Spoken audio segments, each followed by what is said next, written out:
ಅದೇ ಏನಾದ್ರು ಈ ಜಾಗ ಪಾಳು ಬಿದ್ದಿಲ್ಲ ಅಂದಿದ್ರೆ ಇದ್ರೊಳಗೆ ನೀರೆಲ್ಲ ಬಿಡ್ತಿದ್ರೆ ಇವೆಲ್ಲ ಇರತ್ತಲ್ಲ ಇರ್ಲಿಲ್ಲ. ಮೈಂಟೆನೆನ್ಸ್ ಮಾಡಿಲ್ಲ ಅನ್ಸುತ್ತೆ ಇದನ್ನ. ಫುಲ್ ಪಾಳ್ಬೇಕಾಗಿದೆ, ಅದಕ್ಕೋಸ್ಕರ ಈ ತರ ಇದೆ ಇದು ಪ್ಲೇಸು. ನೋಡಿ ನನಗೆ ಬಿದ್ದಿರೋ ಮೂಳೆಗಳು ಮತ್ತೆ ಎಲ್ಲ ಹೆಂಗ್ ಕಾಣಿಸ್ತಾ ಇದೆ ಅಂತ. ಬರೇ ಮೂಳೆ, ಚಿಕ್ಕ ಚಿಕ್ಕ ಪ್ರಾಣಿ ಮೂಳೆನೇ ಬಿದ್ದಿದೆ ಒಳಗಡೆ.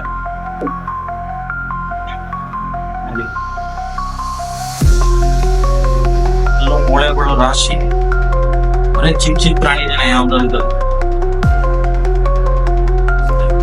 ಇಲ್ಲಿ ಯಾವ್ದೋ ಒಂದು ಪ್ರಾಣಿ ಬಿದ್ದೈತೆ, ಹಾಗೆ ಮಣ್ಣಾಗ ಹೋಗ್ಬಿಟ್ಟೈತೆ ಪಾಪ. ಎಷ್ಟು ಒತ್ತಾಡಿತ ಏನೋ ಕಾಣಿಸ್ತಾ ಇದೀನಿ ನಿಮ್ಗೆ.